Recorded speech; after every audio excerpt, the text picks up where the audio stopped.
Hello, everybody, and welcome back to the I Told You Show. We haven't had an episode in a while, but when we do, they're usually pretty hard hitting, and we have one today. We got a special guest in studio, and this guest has been here before. He's no newcomer to the studio. He was here a couple years ago when he ran for office the first time, and he won by the skin of his teeth with 2 votes, and then had some health issues, left office. His seat became available again, and so he ran again, and this time he won because he was unopposed. And so at the closing of signing up to run for office, I forget the name of it, but at the closing of qualifying, he won the seat that was unopposed. However, I'd like to say hello and welcome back to the studio.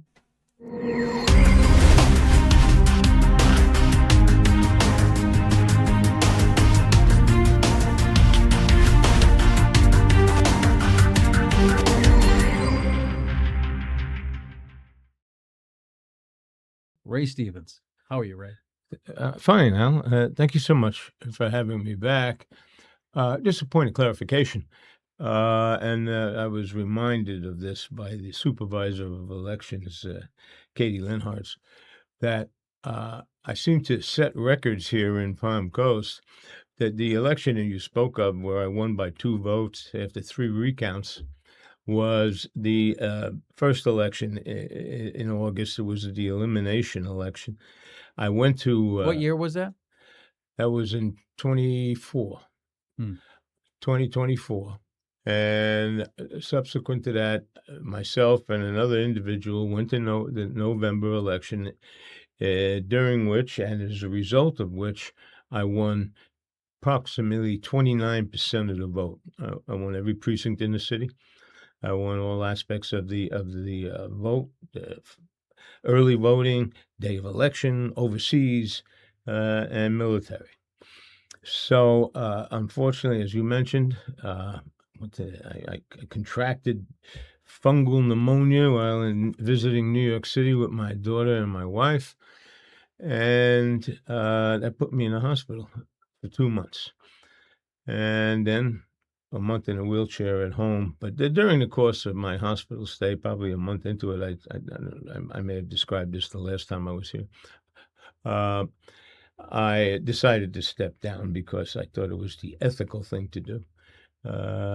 Sitting on my back, collecting a paycheck, and the city council was deadlocked.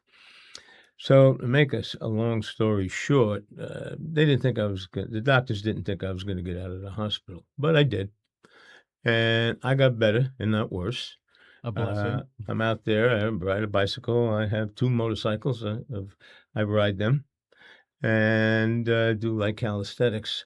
And then I decided that I wanted to run again because I felt sincerely that I have a job. I had a job to finish, and I wanted to fulfill the promises, or attempt to fulfill the promises I made during the campaign. And as fate would have it, I was running unopposed. I was on the supervisor of elections website, where they have a list of all of the candidates, for 7 or 8 months, and nobody came forth to run against me. Several people involved in politics said that you're the only seat in the county where people were afraid to run against you.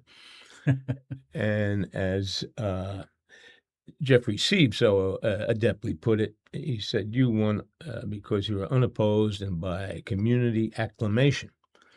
And I went forth, and by state law, my name will not appear on the August ballot because the state, because I'm unopposed, deems me to be elected because it's assumed that I will vote for myself.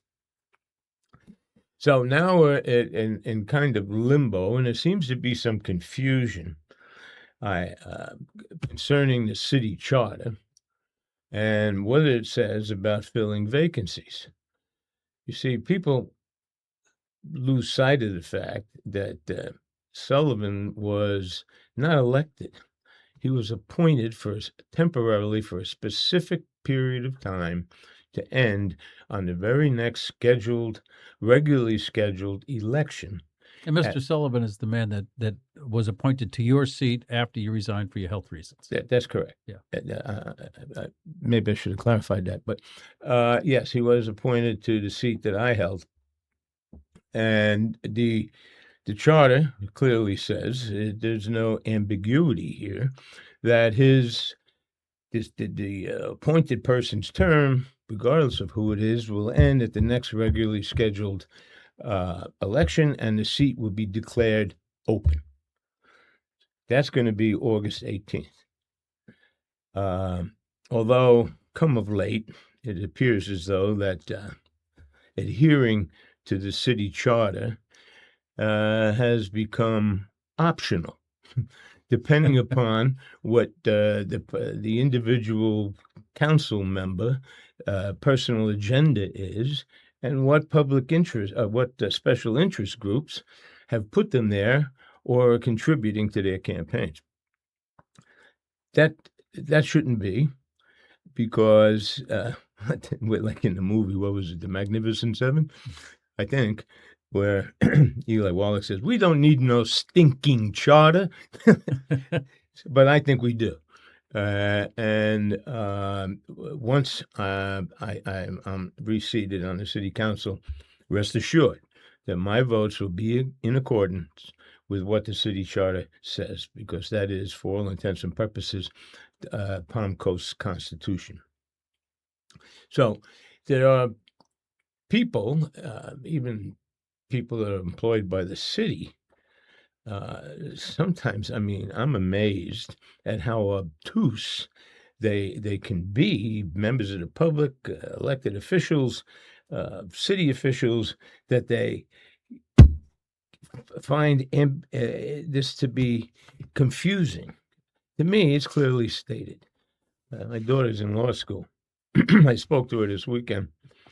I said, let me read this to you. Do you find anything confusing about appointments shall last until the next regularly scheduled election, at which time the seat shall be declared open and an election held for the remaining 2 years of the original term? Is there anything confusing about that? She says, when's the next election? I said, August. She says, there's nothing confusing about that. It's fairly cut and dry. So I think that there is, I don't like to think that this is true, but if I had to guess, I think there's ulterior motives here. There's to keep Sullivan in the seat and to keep me out as long as possible, because there are some major votes coming up, votes coming up on major construction projects that like Will Rogers said, to paraphrase, Sullivan never met a major development project he didn't like. So you know that if the Walmart comes to a vote, he's going to vote for it. You know, anything concerning this western expansion, he's going to vote for it. You know, he's going to vote for anything ICI wants to build on Seminole Woods Parkway, even though they want to mix commercial with residential. Major commercial. Yeah, major commercial with residential, which is a neighborhood destroyer. But rest assured, I believe that Sullivan would vote for that. So the developers want him there and to keep me out, because, as has been mentioned, you mentioned it, Flagler Live mentioned it, that he believes that that's the reason why they're doing the two-step here, to try to keep me off the council as long as possible. So, how am I going to proceed? Well, there's not too much I can do. I don't want to hire an attorney. After all, this is Flagler County. If it goes to court, you wouldn't win it anyhow. So I'm on a holding pattern here, and it's unfortunate. Let me ask you a question, not to interrupt you, but yeah. Is it possible by charter that the sitting other city councilman could make a motion, vacate the seat, and appoint you into the position since you've won? After August, yeah. 12:01 a.m., August 18th, yes, they did it in 2016. with Robert Cuff. He ran, as I said earlier, he got 52.8% of the vote. Boom. That's it. It was over. There's no runoff. He didn't go to November. The city council at the very next meeting appointed him, swore him in, and the seat was filled because it was vacant. This seat, by charter, is vacant as of 12:01 a.m., August 18th, Sure. because it says so right there. Right. Now, have you got any kind of inkling that the other city council members may do that, or have they remained silent? I haven't heard from anybody. No, I haven't heard anything from the city manager, from the city clerk. They're willing to talk to the newspapers and or the newspaper and the social media blogs And radio. Hmm? And I've heard them on the radio. and the radio that Sullivan is going to go to November, which is according to the charter absolutely incorrect. Right. To answer your question, no, I haven't heard anything from the city one way or the other. Has any of the city council reached out to you for congratulations, or are they just mum? Well, two of them did. Two of them did. One sent me a text, and the other one just said congratulations. And I don't know. I guess they should remain nameless now because Yeah, that's fine. Yeah. But yeah, those were the only two. But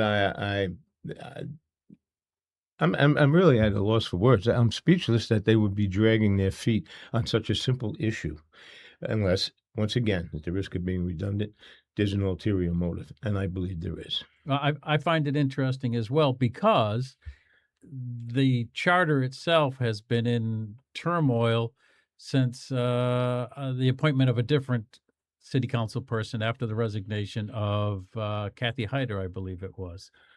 Right. Right. So the charter was in turmoil then for what they believed was ambiguous language. And we have another issue with the charter now, but the language seems to be relatively clear. Yeah. But the battle doesn't seem to be as strong. So I share your confusion over this. Yeah, and although this is stop me if I said this already. This is the first time in the history of the city of Palm Coast that anybody was elected to the city council unopposed, and I can understand there would be some confusion. However, I presented evidence that this occurred back in 2016, and it was resolved rather quickly. Right. And now everybody's walking around scratching their heads and providing misinformation. The public is confused, and I think that may be intentional. Well, I can't argue with it on that. And I happen to know Robert Cuff, the gentleman that was put in after that. And he's an old ITT, or former, I should say, ITT attorney. So he knew the game from back in the ITT days, early ITT days, all the way up. He knew what was going on. He knows all the developers. He was an attorney for ITT for a long time. I'm not surprised they moved forward quickly and put him in office because he would have been in favor of a lot of things. Now, I don't know what his voting record was after he was appointed at, quite some time ago. And Me neither. I'm not excited to go back that far and look at those things. But as you said, there wasn't any arguments to put him in. He was just put in. Now we have sitting in your former seat a gentleman that is in favor of all of these large projects, and I can see I can make the connection that possibly the developers and so forth are manipulating things behind the scenes. I have no evidence of that, but I can see that happening. Also, what's interesting is this Walmart. Years ago, under former city under former city manager Landon, they double laned the north end of, I'm going to call it the south side of Route 100, but north end of Old Kings Road. They double laned it, and because Super Walmart was going to go there. And they even have a paved entrance and a paved exit that would have been for the Super Walmart at that time. So on a handshake, they put in all the plumbing, all of the wastewater, all of the potable water. They double wide the road. They put in the aprons for the entrance and exit, and Walmart backed out because there was no contract.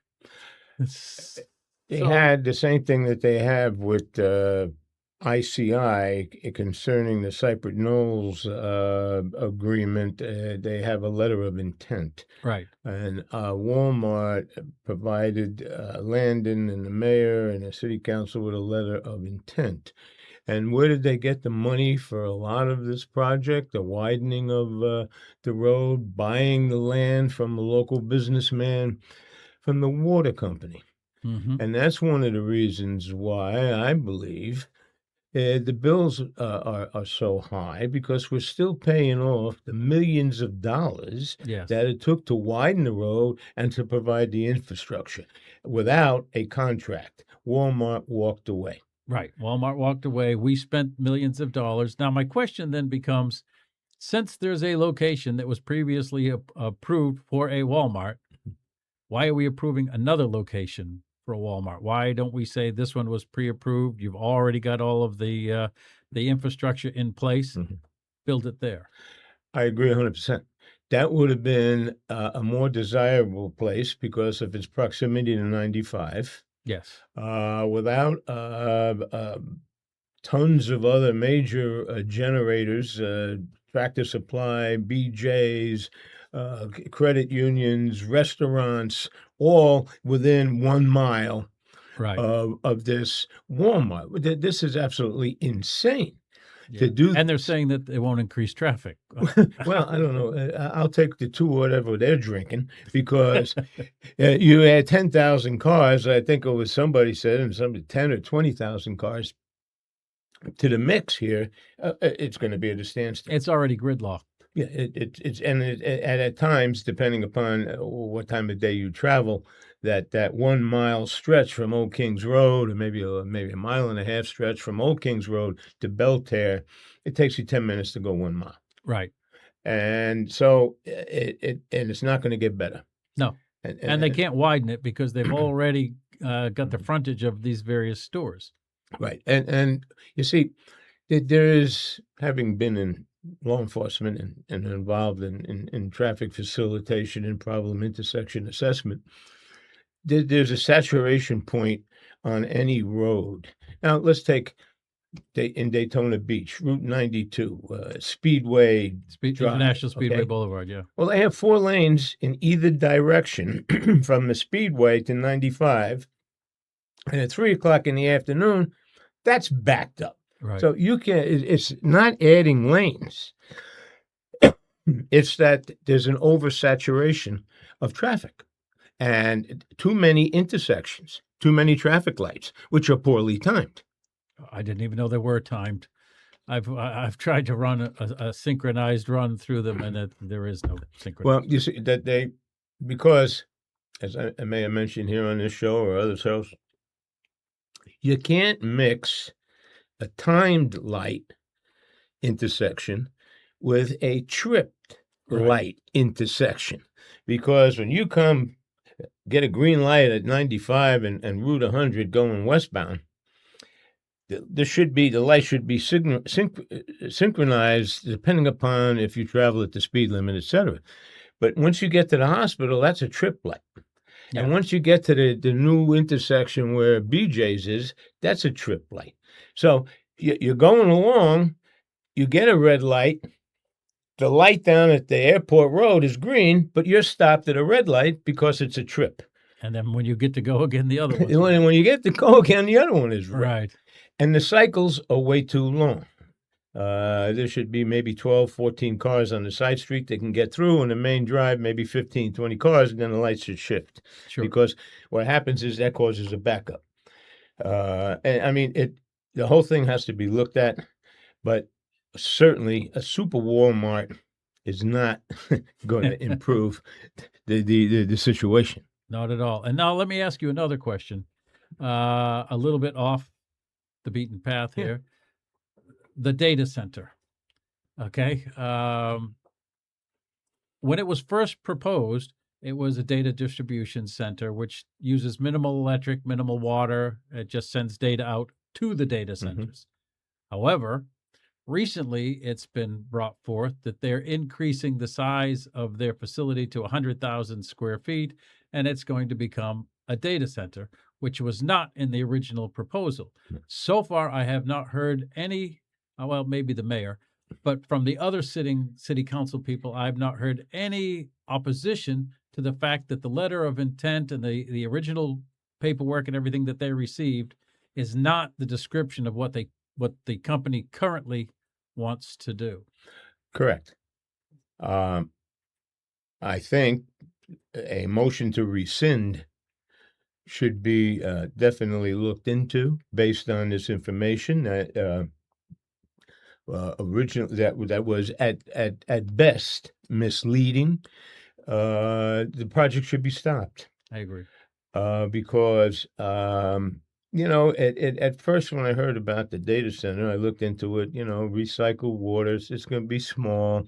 The noise volume is not going to be that great, and all of a sudden. Now we got 100,000 square feet.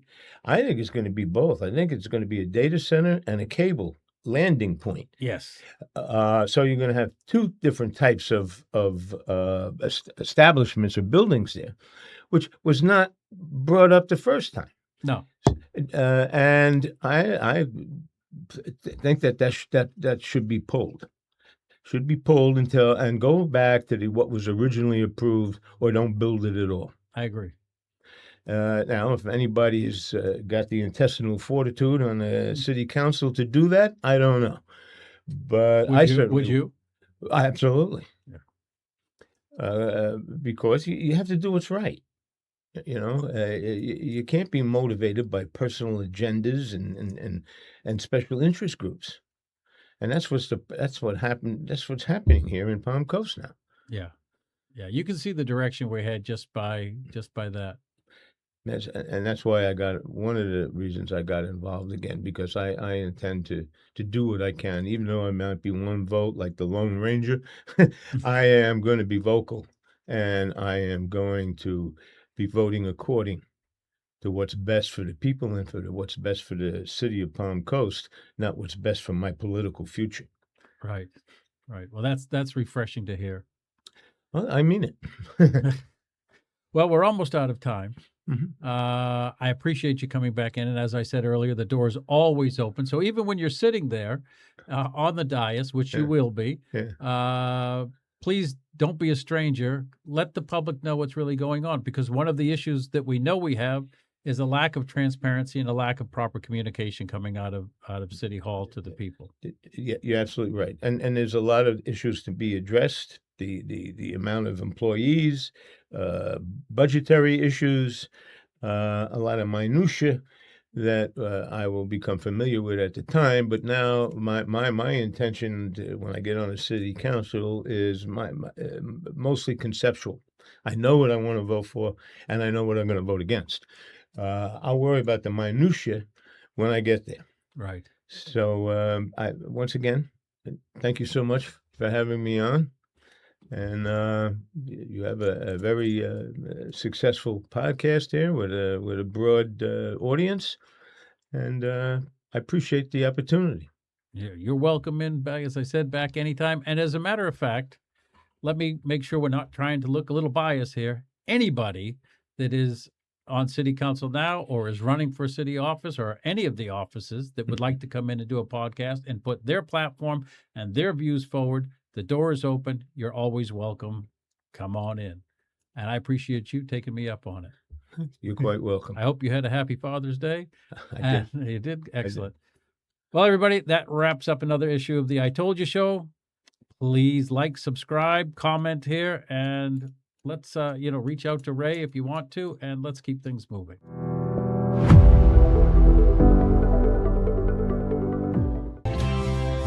Things are truly better with us.